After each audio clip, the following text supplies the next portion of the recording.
بسم اللہ الرحمن الرحیم۔ یہ خواب استغفار سے متعلق ہے، الف سے استغفار۔ اگر کوئی شخص خواب میں استغفر اللہ کہتا ہے تو یہ کس بات کی طرف اشارہ ہے، یا وہ ضروری نہیں عربی میں ہی کہے، اگر وہ کسی بھی طریقے سے اپنے گناہوں کی اللہ تعالیٰ کی بارگاہ میں معافی چاہتا ہے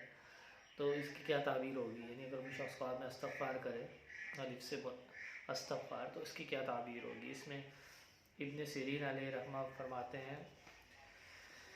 استغفار کے معنی پہلے آپ سمجھ لیں۔ ایک معنی استغفار کی یہ ہوتے ہیں کہ گناہوں سے معافی مانگنا، دوسرا یہ ہوتا ہے کہ اللہ تعالیٰ سے بخشش مانگنا، اس سے بخشش طلب کرنا، یہ دونوں معنی۔ ابن سیرین فرماتے ہیں اگر کوئی شخص خواب میں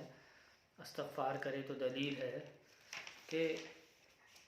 حق تعالیٰ اس کو مال اور فرزند عطا کرے گا۔ یعنی اگر کوئی شخص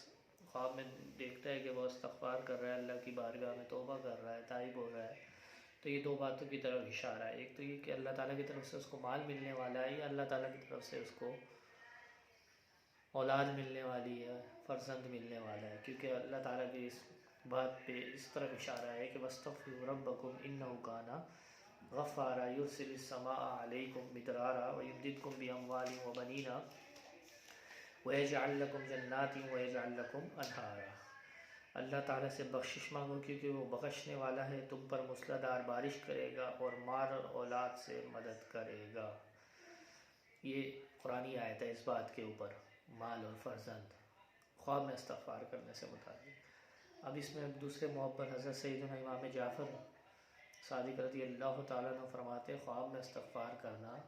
اس کی چار وجہ ہو سکتی ہیں، چار وجہ پر ہے۔ نمبر ایک مال ہے، نمبر دو فرزند ہے، اور نمبر تین حق تعالیٰ سے بخشش طلب کرنا ہے، اور نمبر چار گناہوں سے توبہ کرنا۔ یعنی یہ چار باتیں ہیں خواب میں استغفار کرنے سے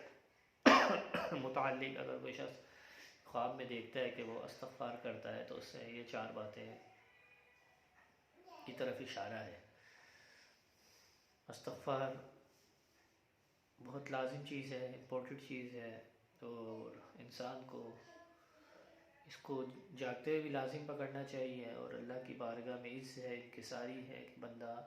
سرنڈر ہوتا ہے اپنے گناہوں پر، جن کو وہ جانے یا جن کو وہ نہ جانے، اس کی بارگاہ میں توبہ کرتا ہے تو یہ بعض دفعہ اس کی یہ توبہ اس کے درجات کو بلندی تک لے جاتی ہے، اور وہ اس کو اس سے اعلیٰ مقام مل جاتا ہے استغفار سے۔ استغفر اللہ صرف زبان سے نہیں بلکہ اس کے لیے دل سے بھی تصدیق ضروری ہے کہ انسان صرف زبان سے نہ کہے، بلکہ جو اس نے گناہ کیا ہے اس پہ وہ باقاعدہ شرمندہ ہو کر اللہ کی بارگاہ میں تائب ہو کہ اب مجھ سے دوبارہ یہ گناہ نہیں ہوگا، تب وہ اللہ کی بارگاہ میں استغفار کرے۔ استغفار کی بہت فضیلت ہے، حدیث مبارکہ میں طوالت کے ساتھ ہے۔ یہ ایک موقع پر آپ علیہ السلام نے ارشاد فرمایا کہ میں دن میں 70 مرتبہ، ایک حدیث کے الفاظ میں 70 مرتبہ، ایک حدیث کے الفاظ ہے کہ میں دن میں 100 دفعہ اللہ کی بارگاہ میں استغفار کرتا ہوں۔ اب جو نبی انبیاء تو تمام گناہوں سے معصوم ہیں، مطلب ان میں صفت گناہ موجود ہے، پر وہ گناہوں کی طرف نہیں جاتے کیونکہ وہ ہادی برحق ہے، وہ امت کی ہدایت کے لیے بھیجے گئے ہیں، ان میں صفت ہے گناہ کی پر گناہ نہیں کرتے۔ تو یہ انبیاء معصوم ہونے کے باوجود اللہ کی بارگاہ میں اتنے استغفار کرتے ہیں۔ قرآن مجید میں موجود ہے، حضرت آدم علیہ السلام نے فرمایا ربنا ظلمنا انفسنا وان لم تغفر لنا، یونس علیہ السلام نے فرمایا انی کنت من الظالمین۔ تو یہ قرآن مجید میں یہ اس طرح باقاعدہ موجود ہے کہ انبیاء علیہ السلام نے استغفار کی۔ پھر آپ نے حدیث میں فرمایا کہ میں 100 دفعہ، ایک روایت میں 70 دفعہ اللہ کی بارگاہ میں استغفار کرتا ہوں۔ تو یہ انبیاء کا جو استغفار تھا یہ اپنے گناہوں کی وجہ سے نہیں بلکہ ان کے درجات کی بلندی تھی اس میں، کہ اللہ کی بارگاہ میں جب استغفار کرتے تھے تو اللہ تعالیٰ ان کے درجات کو بلند کر دیتا تھا، اٹھا دیتا تھا، اور ان کے مقامات بڑھ جاتے تھے، ان کی فضیلتیں بڑھ جاتی تھی، ان کے درجات بلند کر دیے جاتے تھے۔ حضرت آدم علیہ السلام دیکھیں، اب آپ نے کہا ربنا ظلمنا انفسنا وان لم تغفر لنا، قرآن ہی دوسری جگہ اس بات کو کہہ رہا ہے کہ ولم نجد لہ عزما، کہ آپ بھول گئے تھے، آپ نے بھولے سے وہ شجر ممنوعہ کھا لیا، وہ بھول ہو گئی تھی آپ سے۔ آپ یہ بھی کہہ سکتے تھے کہ میں بھولے سے کھا گیا ہوں اس کو، تو اس کے باوجود پر آپ نے یہ نہیں کہا، بلکہ اس کی قدرت ہے کہ آپ نے بندگی صفت بندگی کو اختیار کیا، سرنڈر کیا اپنے آپ کو کہ مجھ سے غلطی ہوئی، اگرچہ بھولے سے ہوئی پر غلطی ہوئی ہے، پر اللہ نے اس کے بارے میں فرمایا کہ آپ بھول گئے تھے۔ پھر اسی طرح حضرت یونس علیہ السلام کو جو مچھلی نے نگل لیا، آپ کو اللہ تعالیٰ نے سمندروں کی سیر سے مستفیض فرمانا تھا،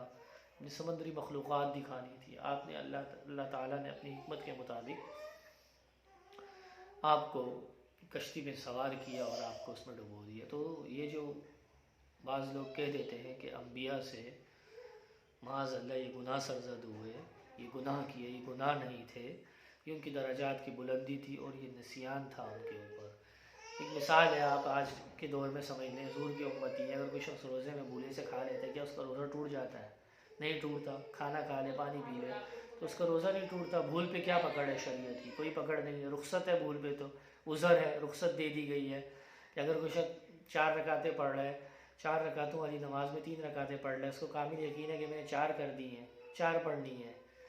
4 پڑھ لی ہیں، اب اس نے سلام پھیر دی، شریعت کہتی ہے اسی کی نیت اس کے عمل کے اوپر ہے، اس نے 4 پڑھی، اگرچہ 6 پڑھی ہیں پر اس کو کامل یقین تھا 4 ہی پڑھی، تو 4 ہی شمار ہوں گی،